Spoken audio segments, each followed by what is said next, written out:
In around almost every town and city in the country, fans are starting to get excited, and no more as the ones in the top division of English football. Welcome back to the channel, and today I will be giving you my 2025/2026 Premier League predictions. These are just my opinions, and things could change as there is still plenty of time left before the 1st of September. But these are my honest opinions, and I'm pretty happy with these predictions. So put your opinions down in the comments, and if you do enjoy, please like to help grow the channel. The first team that I've got being relegated to the Championship, in 20th position, I've got Burnley. Now, I think whatever these newly promoted teams do, it's almost impossible for them to survive in this division at the moment because of the financial disparities between the Premier League and the Championship, and I think it could be a real struggle for any of these teams to survive, and I think it'll be quite close between the bottom three. Burnley last season in the Championship were known for their defensive solidity and making Turf Moor, obviously their home ground, a fortress. I don't think losing there all season last year. They have brought in some more options in defence, and they've also bolstered their attacking areas by bringing in players like Jadon Anthony. And it's quite an experienced squad. They have added obviously Kyle Walker, but overall I think this squad feels very mix and match to me. I don't think they'll gel in time for the season, and I think the defensive solidity they had in the Championship could be broken down easier in the Premier League, where teams have got bolstered attacking options, and I think Burnley might struggle going forward as well, and the financial disparities I think will be evident with Burnley, and I think Scott Parker doesn't have a particularly good record in this division as well, so I think we could be seeing Burnley being relegated back to the Championship. The second team going back down to the Championship for me is Sunderland AFC, for, to be frank, similar reasons to Burnley. I'm still not sure about Reggie Lebris. Obviously, I know he did an amazing job with Sunderland last season in the Championship, and I doubted him when he first came in, but he is still very inexperienced in English football, and I think Sunderland could pay that price. Sunderland should be wary of this going into the new season. They have brought in some quality with bringing in the likes of Granit Xhaka, and they have an emphasis on a young playing squad. Obviously, having Job Bellingham last season, who they then sold out to Borussia Dortmund, I have no doubt they made significant profits on him. But overall, I think Sunderland will struggle going forward. Last season, the defence was quite leaky, if I remember correctly, and in the end, they did struggle for form going into the playoffs, and they just managed to squeak by in both the semi-finals and the final.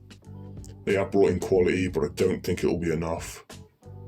So for me, Sunderland will be the second newly promoted team to get relegated back to the Championship. Now the third and final team I've got being relegated back to the Championship is going to be Leeds United. Alongside Sunderland, there were two massive clubs last season in the Championship, and they absolutely blew the league away. But I do have doubts over Daniel Farke, if he is good enough to manage at this level. We saw him struggle with Norwich in his last stint in the top flight. They have brought in some real quality. They've obviously addressed their goalkeeping situation, which wasn't good enough, with Meslier almost bottling them out of the top three. And they have now signed a goalkeeper from Lyon for, I think, £13 million or £11 million. And also brought in Sean Longstaff, who I think will be a very good option to bolster their midfield. And I think they will get very close to survival. I think it will go down to the last day as much as that, but I think it speaks a lot that the three teams going up will also come back down, and I think hopefully, not hopefully for these teams, but in the grand scheme of things, if this happens again, then financial restructuring will take place in the English divisions, which I think needs to happen for clubs to be able to be sustainable in the Premier League again, and not the Premier League to keep all the money for themselves. But no shame on these 3 teams going down, it is almost impossible. Now just surviving, and I think many people will have them having a massive drop-off from last season. I do have Brentford. They have lost several key players, including Norgard, who's gone to Arsenal. They've lost Ben Mee and Mbeumo. They've also lost Thomas Frank, who's played a pivotal role in actually getting them to this place and making them a sustainable club in the top division of English football. They have brought in Jordan Henderson, who I'm not too sure about if he can still do it after his move to Saudi and then Ajax, where things didn't go particularly to plan. And also they've brought in Kelleher, which I think is a really good piece of business, and I think he is the top half goalkeeper for this league and was only kept out of that Liverpool squad by one of the best goalkeepers that the Premier League's ever seen, arguably. So overall for me, I think Brentford have lost a lot of quality and depth, and it remains to be seen how well they'll do coming into this next season, and they're a bit of a wobbly team, shall we say.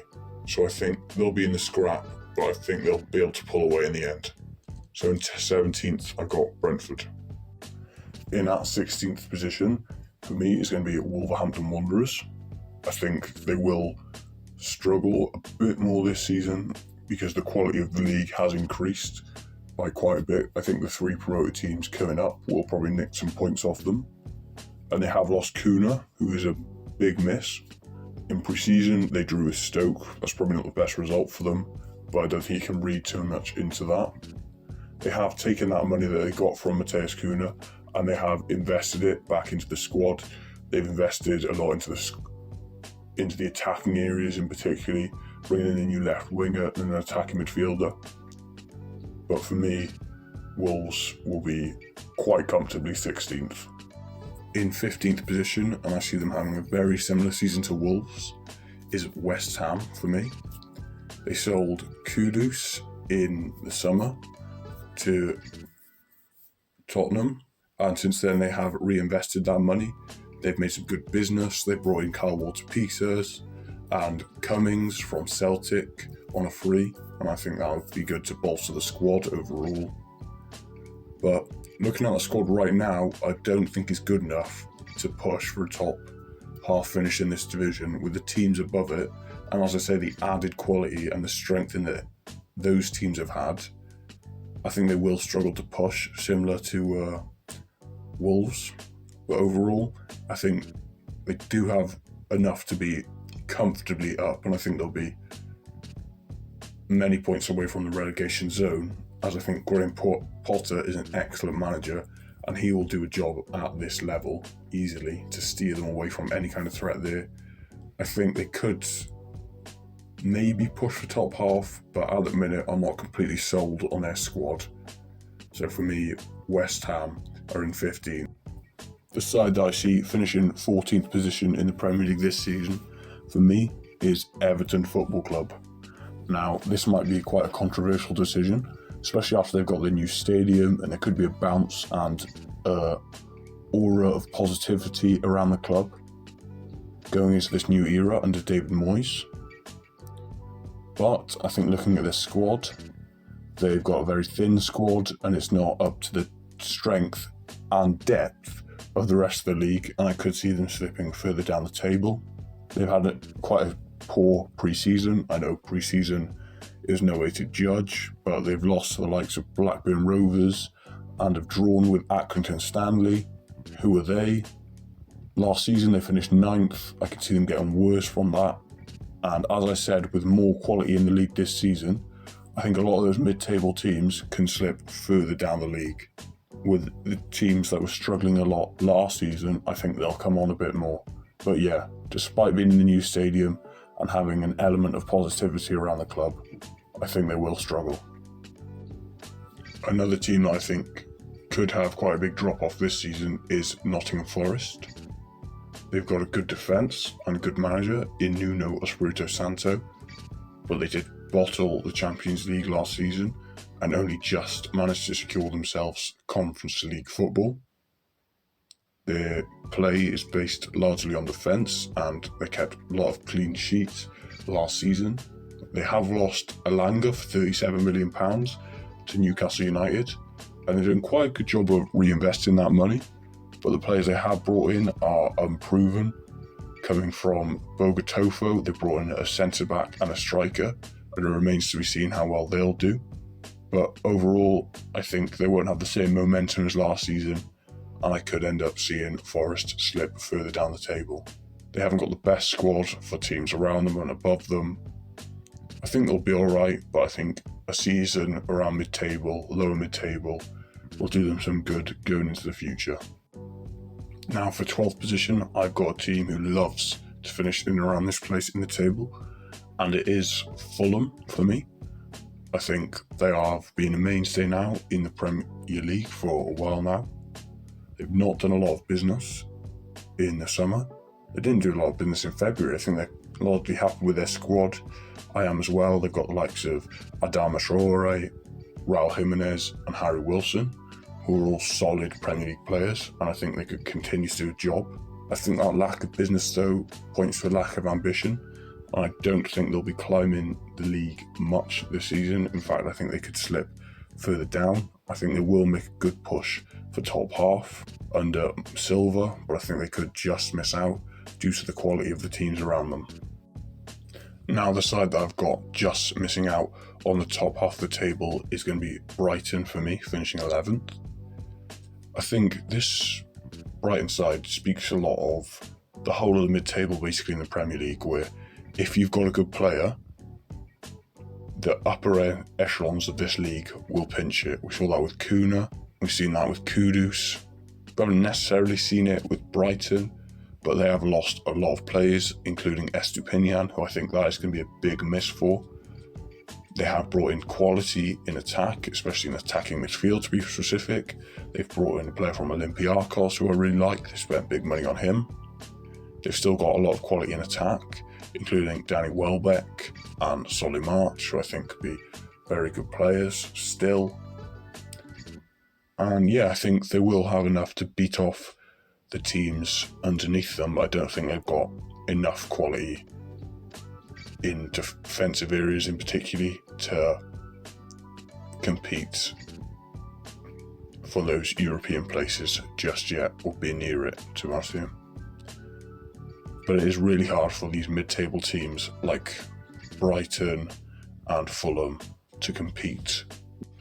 In 10th position and in the top half of the table, I do have Manchester United. This could be seen as progress. This could be seen as disappointing, especially for being one of the biggest clubs in the world. But I can't see them improving massively. I do see improvements. They obviously missed out on Victor Gyökeres in the summer transfer window. I never really thought he was going to go there. They have brought in Mbeumo and Kuna from Wolves and Brentford.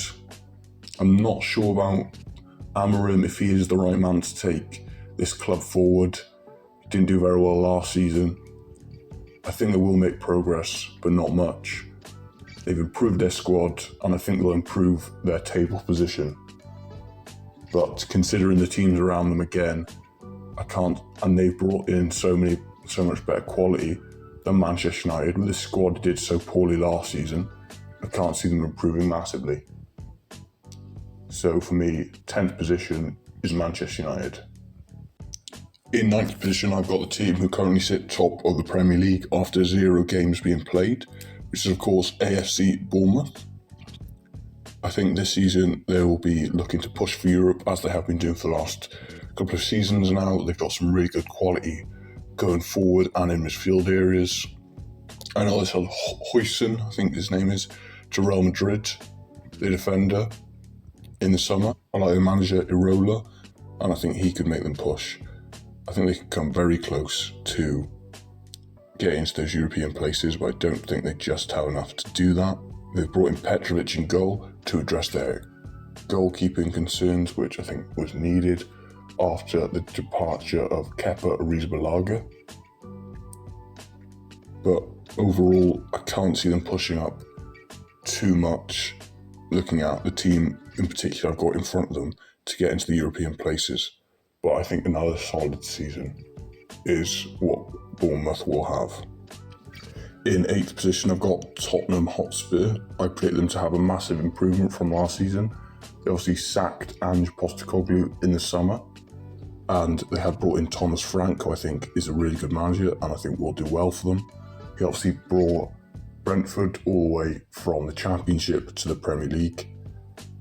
I'm not sure how he's going to operate under this new ownership, if he's going to be able to cope, but I can see him doing a good job at Tottenham Hotspur. They've had a good window so far, bringing in Kudus and Matthias Tell, who I think are two really good attacking options. They are a massive financial power in this league, obviously being one of the rich 6 clubs, and they do have money over the likes of Bournemouth and West Ham and Everton, who I've already discussed as being lower down in the table. I think they will just miss out on those European places, but a massive improvement from last season, where they finished 17th. In 7th position, I've got a club who I think are really building something quite special, and that is Crystal Palace. People might think that they consistently finish 11th or 12th in the Premier League, but I think they will come on strides next season and be well in the conversation for European football. Obviously, last season they won the FA Cup, but this isn't my sole reason for putting them above where they traditionally would be in the Premier League. I think they're going to be able to attract more players, and many of their players have started to come good, like Gahey and Mateta. Also, the likes of Eze. They've got some really good quality young players, and their whole squad is basically built around players who are developing and are now coming into their prime.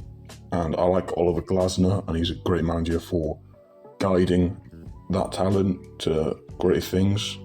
They haven't been largely active in the transfer window, which I think will help them as their squad seems quite close together.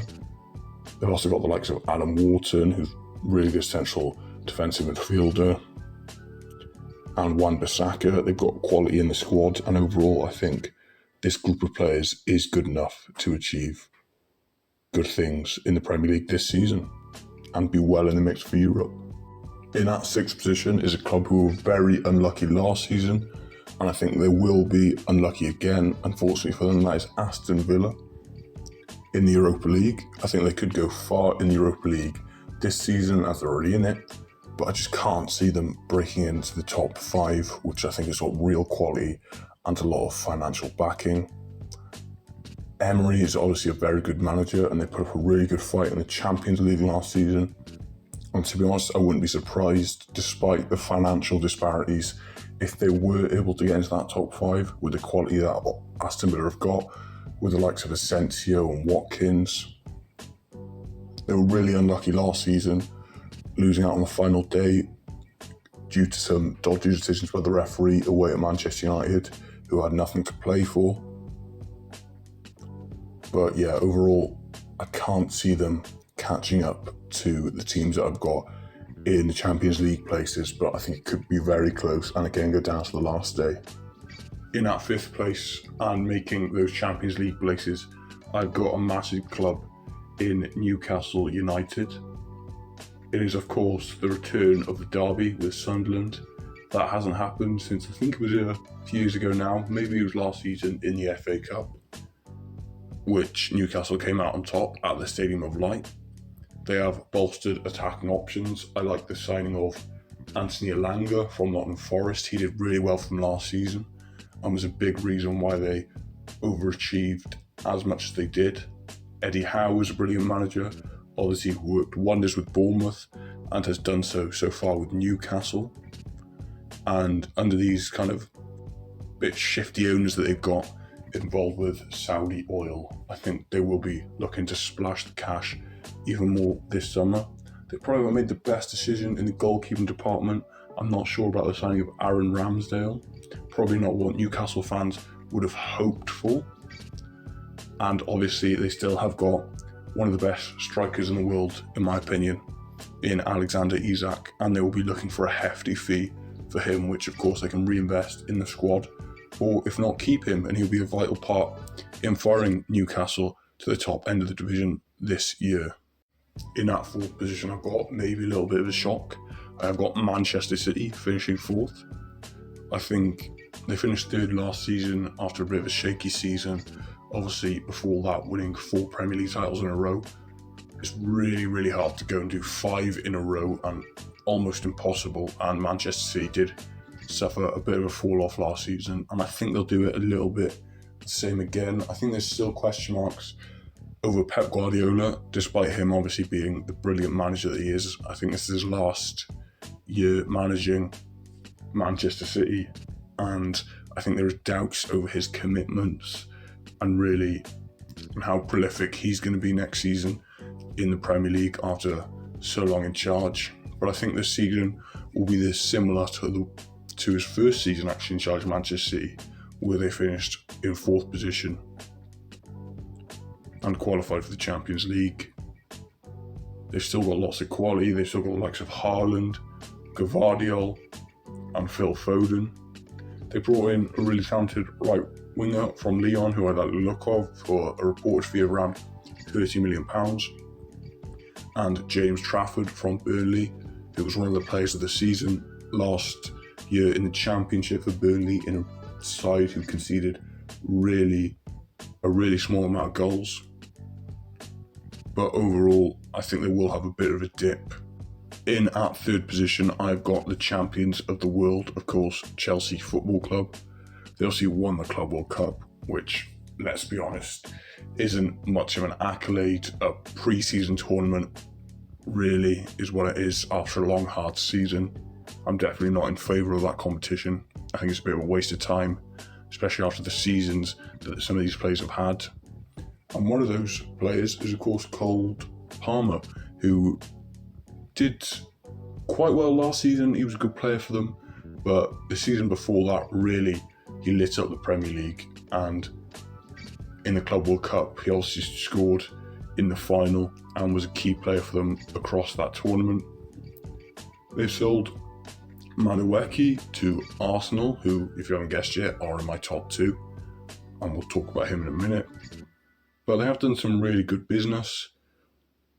They brought in João Pedro from Brighton, who I think is a good signing, and obviously Liam Delap, the striker from Ipswich, who really led the line for Ipswich last season and was the main man for them as they pushed for survival in the Premier League. The only thing that concerns me is just how big their squad is.